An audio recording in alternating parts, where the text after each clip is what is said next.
Welcome to Talking with the Experts, talking about all things business by business owners for business owners. Episode 252 with Michael Solomon. And, so I talk in the book about, as you say, the new chameleons. And what do I mean by that? Well, I'm sure most people know that a chameleon is a reptile that, I don't know if they have them in Australia, but I'm sure they do, is a reptile that changes its colors as the environment changes, to blend in and so on. Consumers are a lot like chameleons in the sense that we're not changing our colors, but we're changing our identities. Today, in today's world, we no longer have these very solid, kinds of lives where people really don't explore very much. They don't try new things. What we see today is that each of us actually plays many different roles, and for each of those roles, that's a different identity. So it may be, your role can be a business person. It can be a mother. It can be a wife. It can be a friend. It can be a member of the ski club. It can be all of it, but for each of these activities, you are at least slightly a different person when you go into those things,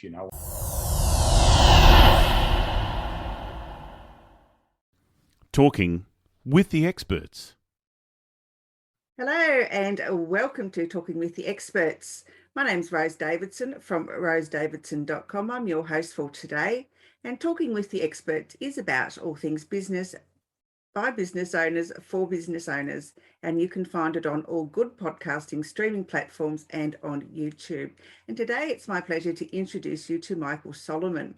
And Michael wrote the book on understanding consumers. Literally, hundreds of thousands of business students have learned about marketing from his books, including Consumer Behaviour, Buying, Having and Being, the most widely used book on the subject in the world. Michael's mantra is, we don't buy products because of what we do. They buy them because of what they mean. Michael advises global clients on marketing strategies to make them more consumer-centric, and he is currently directing Nielsen's revamp of its global brand health model. He is a contributor at Forbes.com, where he writes about issues related to consumer behaviour, marketing and retailing. Welcome, Michael. What an impressive resume. Oh, thank you. And thanks so much for having me on your show.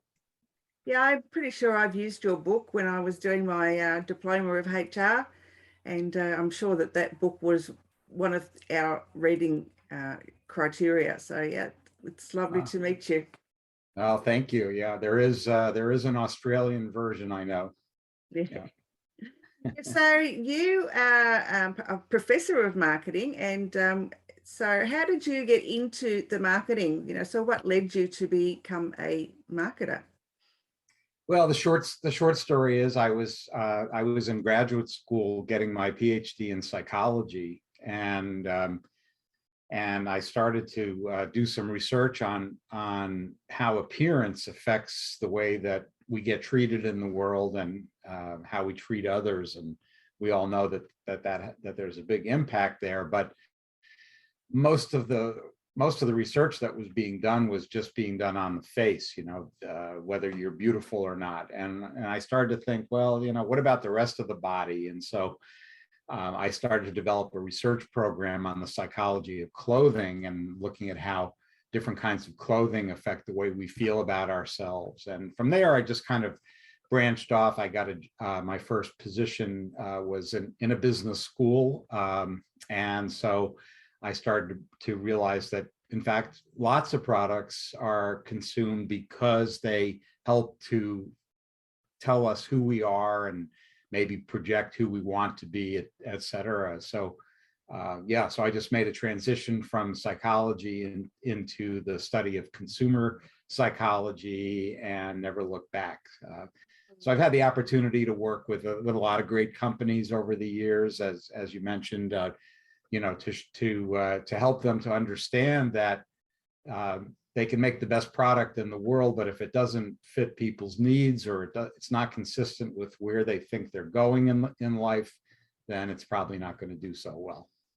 No, and consumer marketing or marketing to a consumer is is something that people don't necessarily think about, because the person who's making the product or providing the service likes what they have, but they don't often see if it's, acceptable in the marketplace. How can people change that around so that, they're more consumer centric?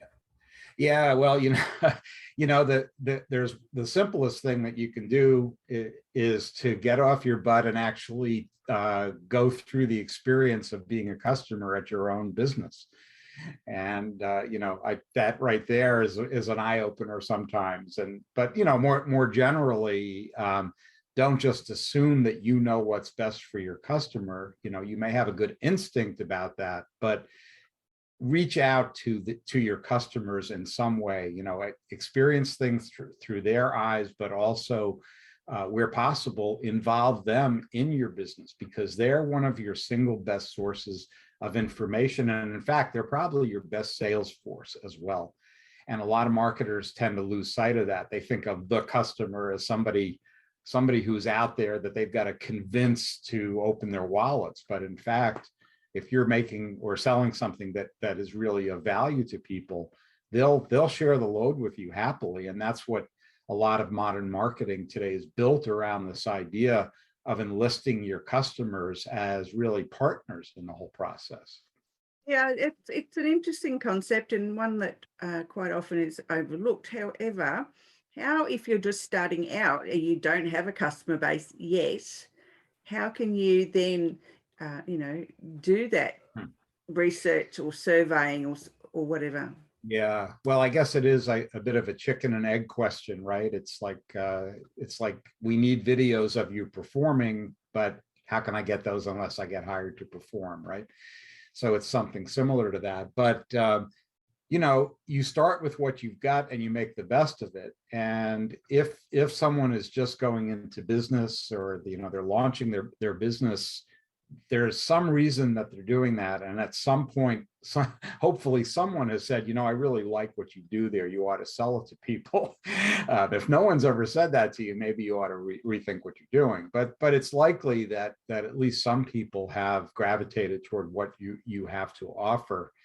And that's your first base.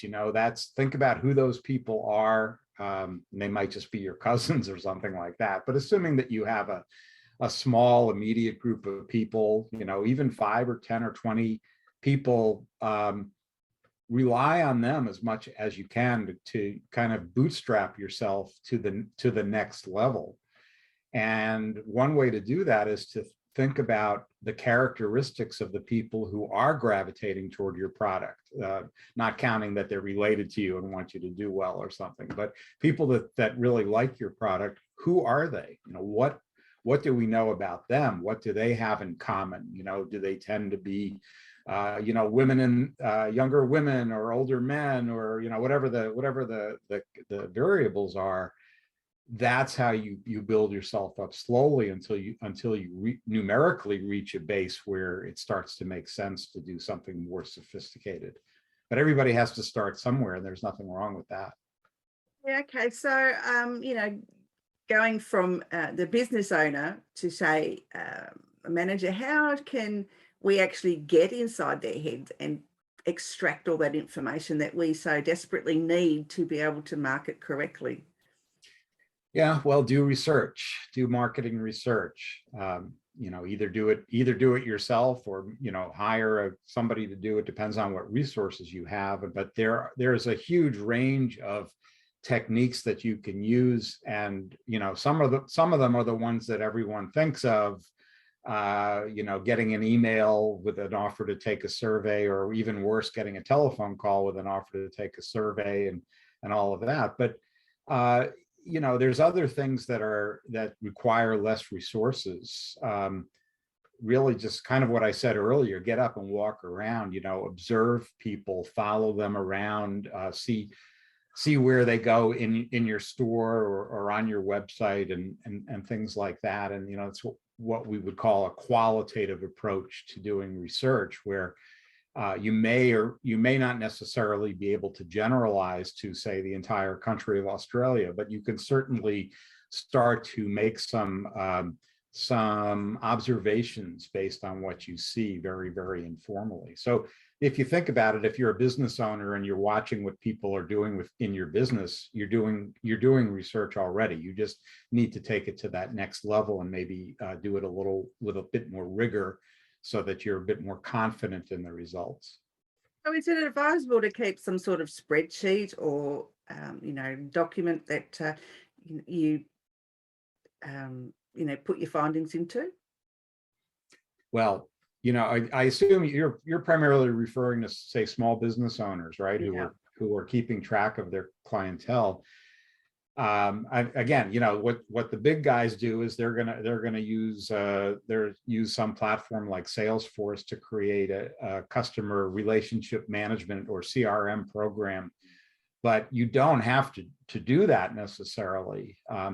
It's one of the big advantages that the small businesses have over the big guys is that they're so agile and they're ready, they're able to adapt, but even more importantly, they probably actually know their customers. And it always surprises me that let's say stores on the main street or on the high street don't keep more track of who bought what. They might know the amount that a person spent, but yeah, if you're a salesperson and you have a clientele, let's say you're a clothing salesperson, you should have a file or some notes on everybody that within reason, everybody that you've helped in the past, what their preferences are. Basically, the more that you can do to form a personal connection to your customer is such a tremendous asset that a lot of people ignore. They just think, well, I've made the sale, now I'm sure they'll come back next time. But we know that, what I tell my students over and over again, and research supports this, it's far more expensive to attract new customers than it is to keep old ones.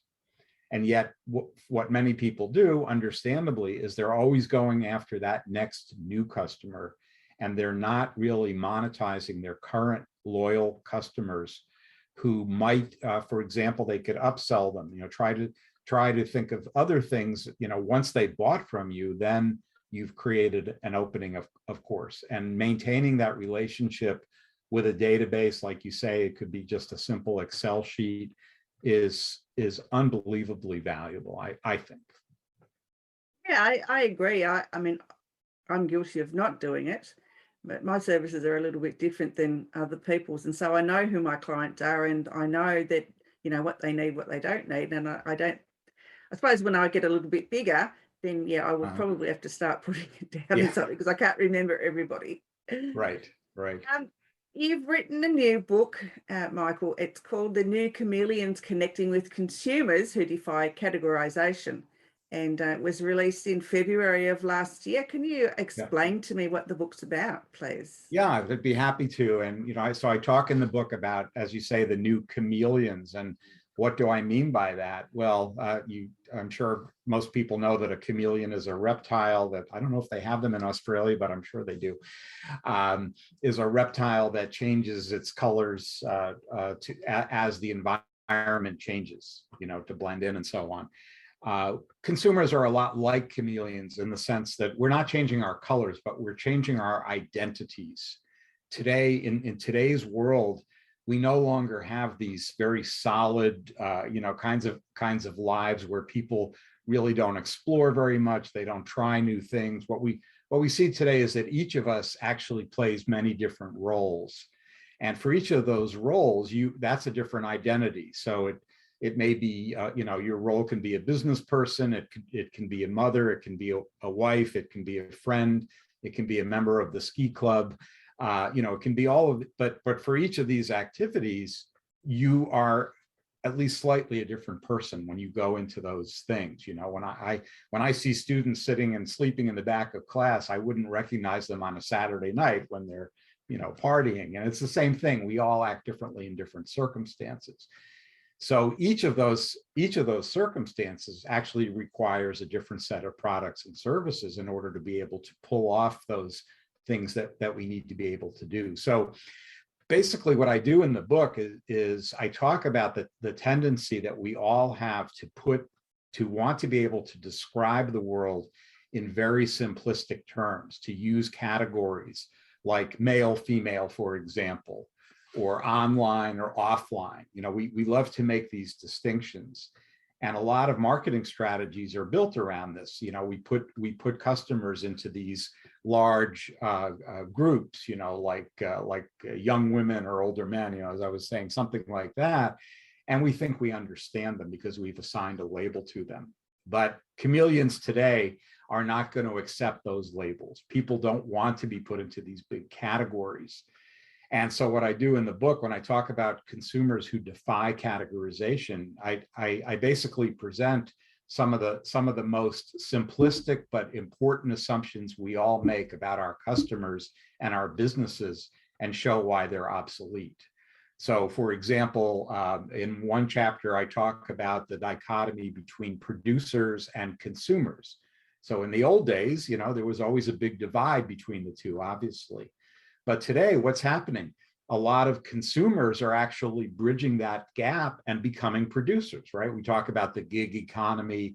We talk about people now becoming, taxi drivers or hotel keepers, direct people who are into direct selling, everyday housewives who start to sell cosmetics to their friends, and on and on. And so to get back to what I was saying about enlisting your customers, by keeping them at a remove and saying, no, I'm the producer, you're the customer, that's an artificial divide that can be very destructive. And so chameleons today want to crawl out of those cages. They don't want to be put into a basic category like that. And so again, we can go into some of the specific ones, but for example, as I mentioned, male versus female, that's one of the most interesting ones for marketers today, because obviously around the world, people are having these amazing conversations about what does it mean to be, is there such a thing as male or female? Well, there's non-binary people now. Yeah, exactly. Yeah. And they have been for a long time, but no one's recognized them. Right. No one's recognized it. But now, in terms, if you're, for example, if you're in a business that sells to people based on gender, you really need to re-examine that simplistic assumption that you're making, that your customers are going to sort themselves into either male or female and only buy what's traditionally appropriate for each. So you think about some of the changing roles, that chameleons, as they're taking on these new identities. With men, for example, a lot of men are wearing accessories, right? Let's say you're selling accessories to women, like bracelets, like this one. Men are wearing them, right? So you're by assuming that only traditionally women wear that stuff or carry a bag, let's say, think of the size of the market that you're missing out on. And there are many other examples like that I talk about in the book. Yeah, I've noticed there's been a lot of talk about department stores having children's wear separated into male and female, and all the girly stuff is all pink and all the boy stuff is all blue. And a lot of girls like boy things, like to wear boys jeans and boys sweatshirts and all that sort of thing. And I'm noticing that the colors are changing in the children's departments, but they're still separating them rather than just having them into one great department. I don't understand. I don't understand the need for that.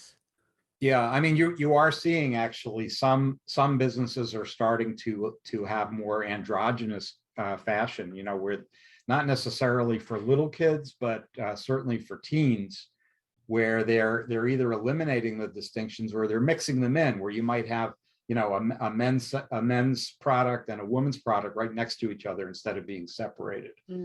But there's definitely and certainly in the fashion in the fashion business, say in Milan or Paris or something like that, a lot of the fashion shows are now combining male and female models. So there's a tremendous amount of turbulence, and that's just one isolated example as we re-examine these basic assumptions about age. Age is another one. You're either young or you're old. I don't think so. 60 is the new 40. So we have to re-examine a lot of these boundaries that we rely upon. Yeah, I totally agree. I've never understood the divide between male and female. even when I was little, I'd rather play with the boys than with the girls, because boys were much more interesting and they played better games. A lot more violent ones, maybe. No, I mean, I used to like playing marbles and, all those sorts of Oh, things that girls didn't like doing. I used to love doing stuff right. like that, but, whatever. But yeah, it's just, I've just never understood that divide with the genders. It's just, maybe it's just me and I'm just a bit strange. So, Michael, where can people find your book? Oh, it's available on Amazon and all the other major booksellers. And I should say I also have a website if people are interested in that, or some other free resources I have, michaelsolomon.com, and you can see the link there. Oh, But it's on perfect. Amazon for sure. Sure. And so you do obviously public speaking. Well, I would have Yes. gathered that you would. So when's your next big event? Well, I'll tell you, we're still in kind of a difficult period with these events, and so I'm kind of waiting on a few to see if they're going to come off or not. Yeah, it's a With the very with the challenging time Omicron, globally. yeah, it's still a little shaky. So we'll see what happens. But hopefully, certainly by the summer or next fall, I hope all the speakers will be back out doing their thing, and the people who listen to them are going to start going to meetings again too. That would be nice. Yeah, I think hybrid events are probably the better way to go. So there's no Yeah, traveling, and the person who needs to speak can just yeah, do it online. And I think it's yeah. that's Well, I'm sorry. That's actually an example of a rigid category that no longer makes sense, right? We talk about hybrid as opposed to being in person or being all virtual. There's another example. If you think between the lines, you say, well, let's produce hybrid events where it doesn't have to be one or the other. Yeah. yeah, and that's what I'm trying to push that here. They're becoming more common here because of the need. It's in the necessity of it also. Yeah. Michael, if people wanted to reach out to you anywhere, where can they find you other than on your website? Yeah, my email is michael@michaelsolomon.com, and you can also find me on LinkedIn. And what's on your YouTube channel? I have a YouTube channel, but I don't have the link to it right now. I can send that to you. No, I've got it here. Oh, you do So, have it. yeah. So Oh. what could people expect to see on it? Oh, I'm sorry. Yeah, I have a bunch of small videos posted on there. Some of them are talking about social science explanations for consumer behavior events, like giving flowers on Valentine's Day and things like that. But also on my website, if people are interested in resources, there's a lot of free articles that you can download there, and that's probably a better place to go. Wonderful. I'll have to go and check that out. Please do. Michael, have you got anything that you'd like to share with our audience as a tip or a hint or a bit of advice? I guess my advice is that chin up, and we can see the light at the end of the tunnel, and hopefully that's not a train coming toward us. But I think this coming year, everybody needs to continue to be open to new ways of doing business, to pivoting very quickly, and to being patient with customers, please. Yes, yeah, it's everyone's having a hard time, and everyone needs to find that little bit of patience that they didn't have before. Exactly. Yes. All right, Michael, it's been an absolute pleasure. I'll go and stalk you on LinkedIn now. Lovely. Please Thank do. you so much for your time today. Thank you. Appreciate it. Bye-bye.